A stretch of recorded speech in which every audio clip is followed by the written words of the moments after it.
Welcome to the latest episode of the Real World Nutrition Podcast.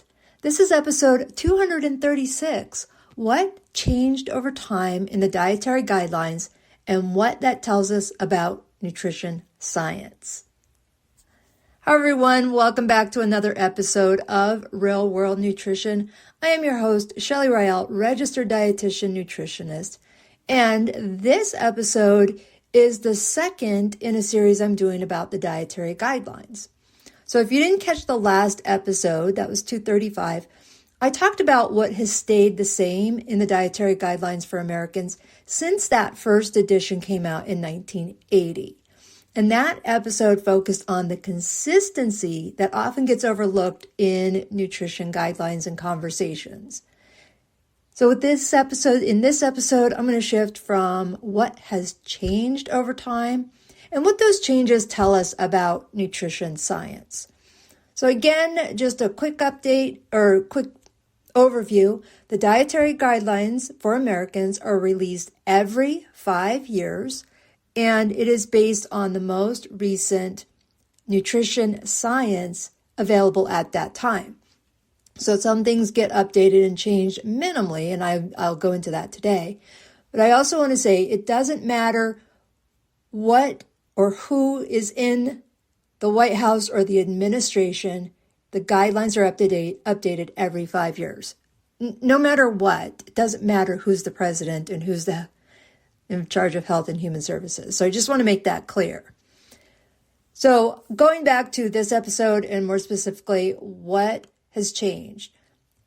And I want to address this because this is where a lot of times I hear frustration. I hear things that aren't really true, but people say, oh, they change their mind about nutrition all the time. And it may feel like the messages are changing.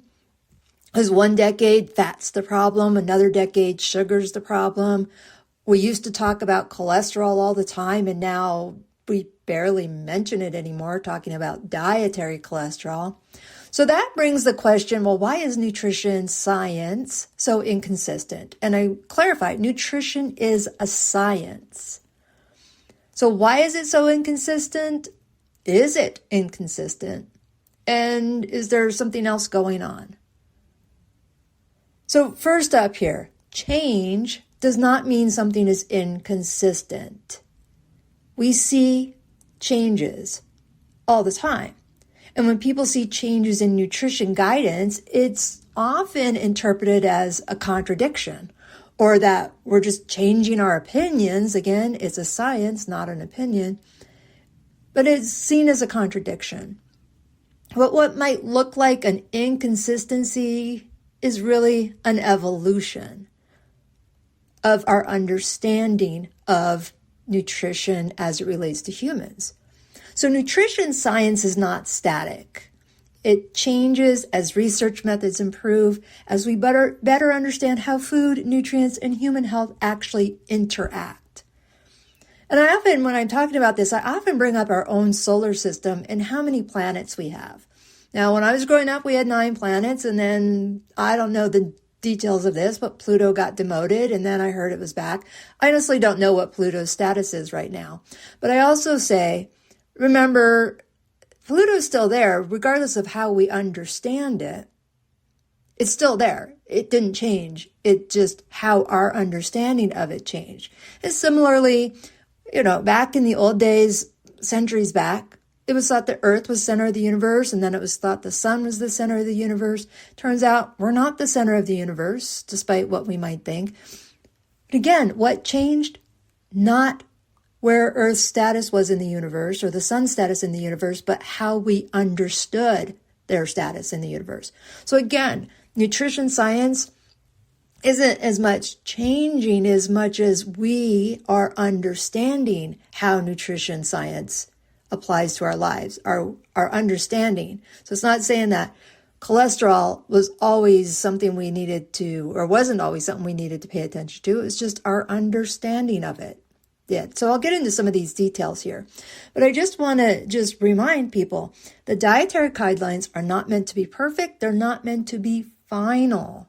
That's why they're updated every 5 years. It's not like this is the last edition and we're done. They are updated because they reflect the best available evidence at the time they are written and released. And that evidence is always developing. So instead of thinking of these changes as flip-flopping or changing our minds, it's more accurate to think of it as refinements. Layers of understanding are added over time. So I'm going to talk about one of the big ones that comes up a lot is fat, and how the guidelines went from looking at total fat to fat quality. And this is one of the most well-known shifts in the dietary guidelines, is how we talk about fat. So in the earlier versions of the dietary guidelines, the focus was on reducing total fat intake. And fat was often treated as one category. Fat was fat. And the recommendation was to limit fat, especially saturated fat, because of its association with heart disease. And at the time, much of this was based on observational research. Now, as research has improved, it's become clear that not all fats behave the same way in the body. We now know monounsaturated and polyunsaturated fats were associated with different health outcomes compared to saturated fats and trans fats. So the conversation and the recommendations shifted. So instead of focusing on total fat, the emphasis moved towards the fat quality, the types of fats. So here's an important part here. Replacing saturated fats with unsaturated fats became the more relevant message.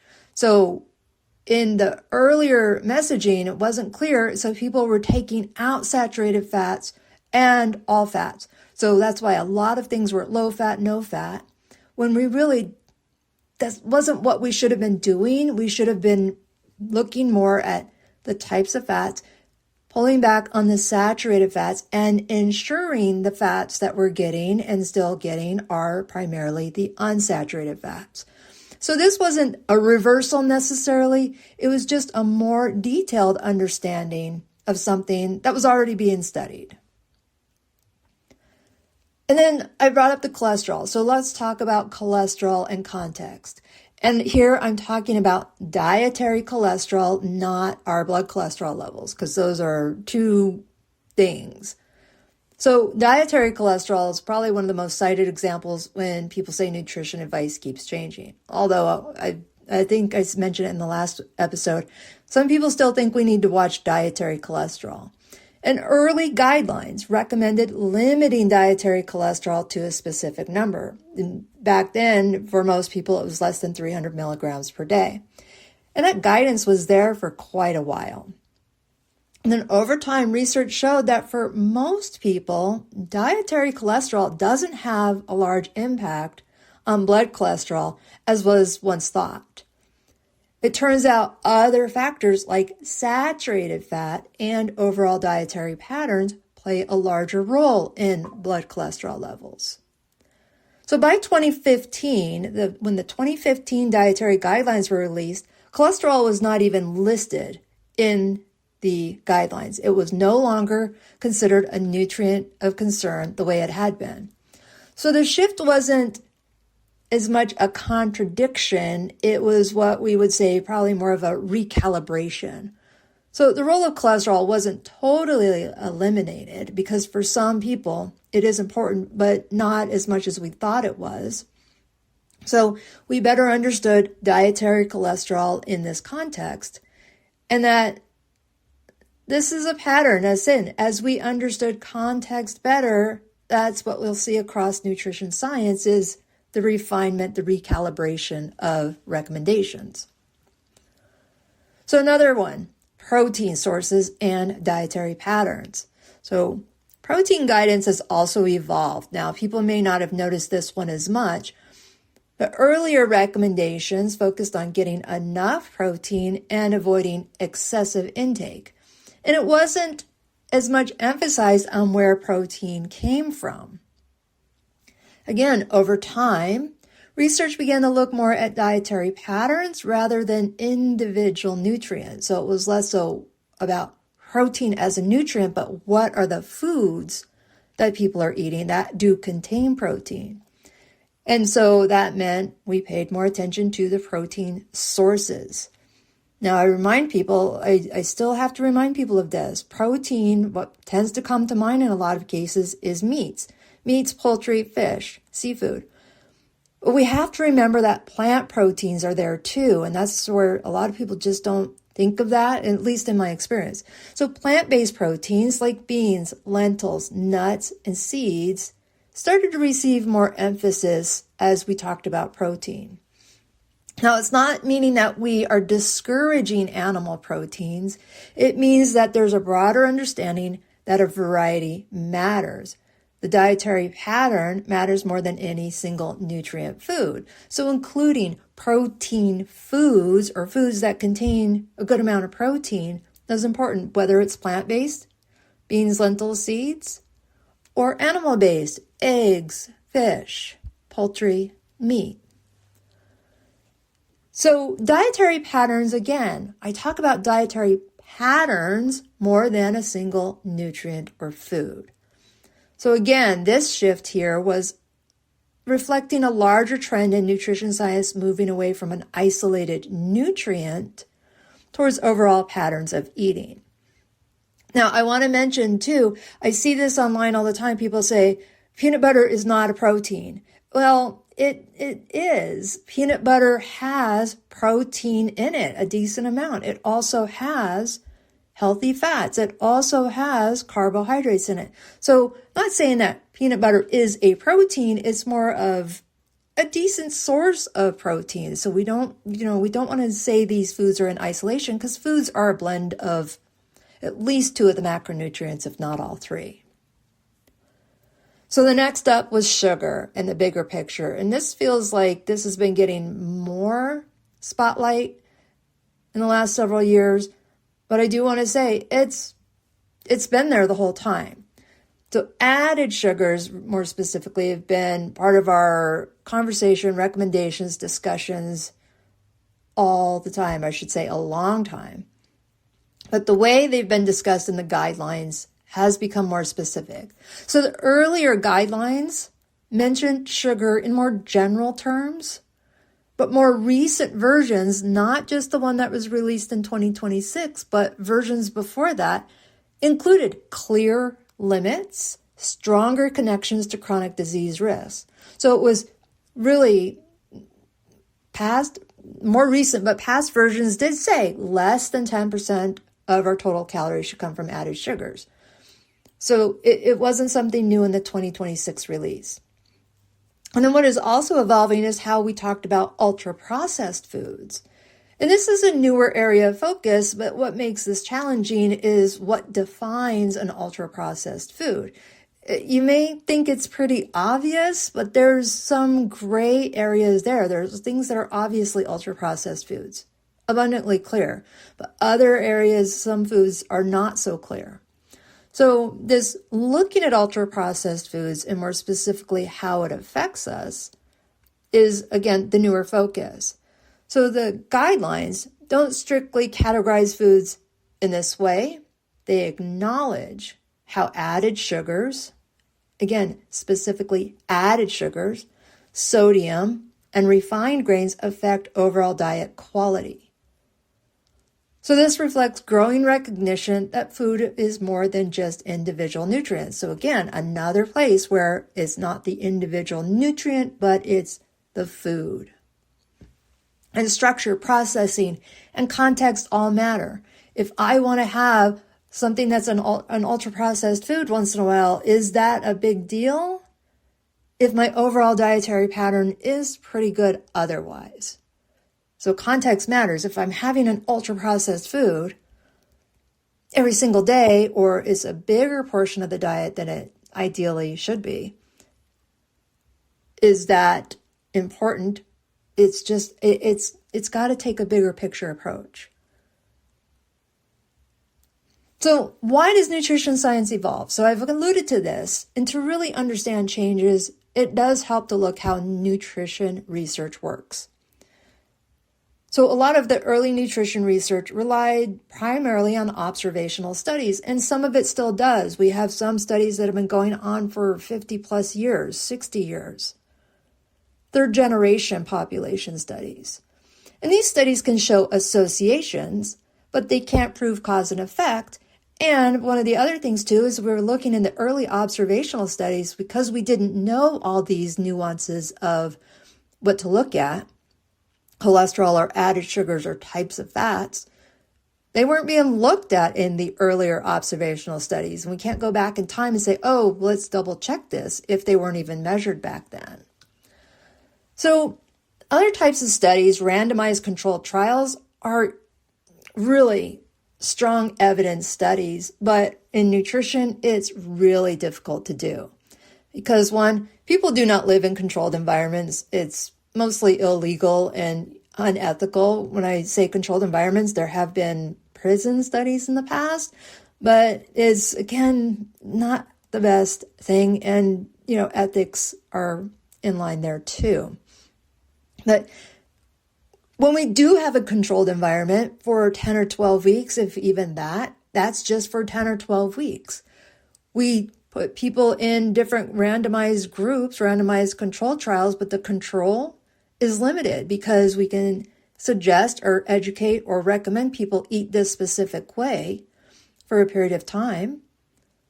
But the bigger challenges is some of these longer term studies, when I say longer term, ones that go 12 months or longer, throughout that study, most people, regardless of which group that they were randomized to, go back to prior eating habits. So it's just, I could talk more and more about this, but here's the thing. When people are free living, they eat differently, they move differently, they have different lifestyle and health conditions. And so to correlate different things with diet alone, what they're eating alone, is really, really hard. And it's also very hard to measure food intake accurately over long periods of time.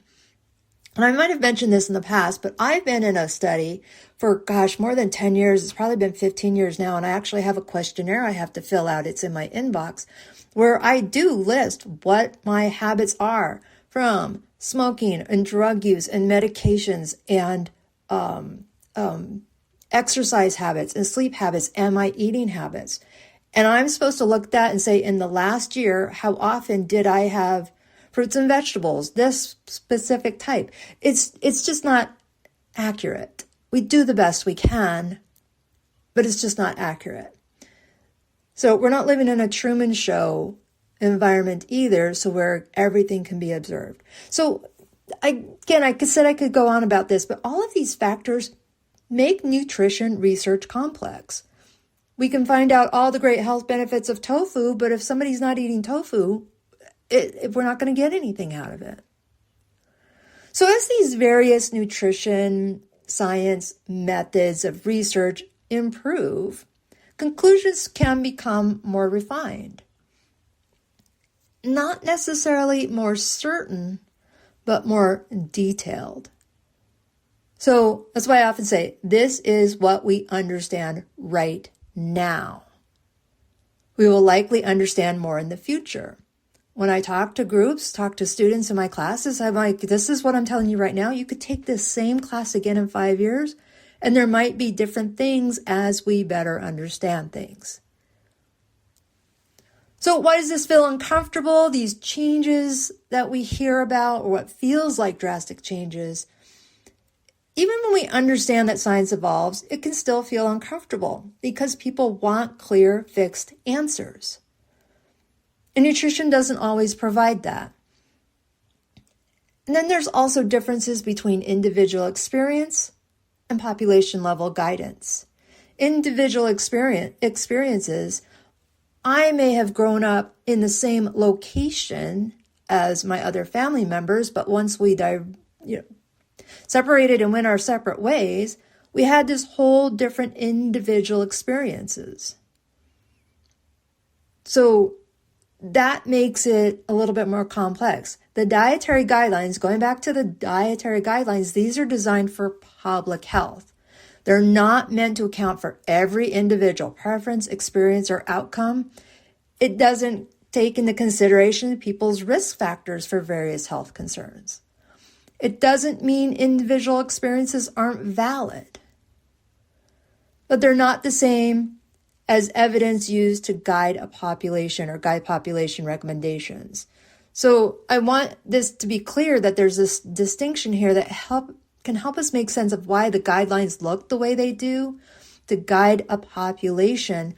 But when it comes down to individual things, most people as human beings are going to benefit from more plant slanted fiber, the right kind of carbohydrates, vitamins, minerals. So generally, as they say, like a car, we all need some kind of fuel.